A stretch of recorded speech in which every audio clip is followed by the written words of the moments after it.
இப்ப பாத்தீங்கன்னா ஏசஸ்ல இருந்து நம்மளுக்கு ஒரு ப்ராடக்ட் அமைச்சிருக்காங்க. இந்த கேஜெட்டை வந்து நம்ம செக் பண்ணி ரிவ்யூ சொல்லணுமா? ரிவ்யூக்காக ஏசஸ்ல இருந்து டஃப் கேமிங் ஃப்ரீயாவே நம்மளுக்கு அமைச்சிருக்காங்க.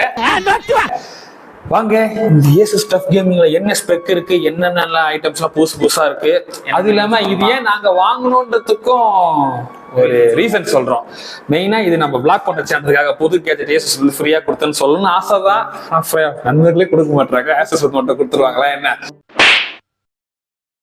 அதனால இது உள்ள என்னென்ன ஸ்பெக் இருக்கு, என்னென்ன டெக் இருக்கு, இந்த நான் ஏன் சூஸ் பண்ணேன் அப்படின்னு சொல்லாம, இது இல்லாம முக்காவாசி பேர் எங்க சார், எங்க கார்த்திக் சாரா இருக்கட்டும், முக்காவாசி பேர் இதை ரெஃபர் பண்ணாங்க. முக்காவாசி எங்க கார்த்தியனை காலேஜ் அந்த தெய்வத்துக்கு நன்றி, ரெஃபர் பண்ண தெய்வத்துக்கு. 100 ஆண்டு காலம் வாழ்க, நோய் நொடி இல்லாமல். அதனால இந்த டஃப் கேமிங் சீரிஸை அன்பாக்ஸ் பண்ணலாம் வாங்க. அதுக்கு முன்னாடி ஓபன் பண்ணணும். அவரு நகைச்செல்லாம் வச்சு கொடுத்தாரு எங்களுக்கு. வாங்க, let's open the box.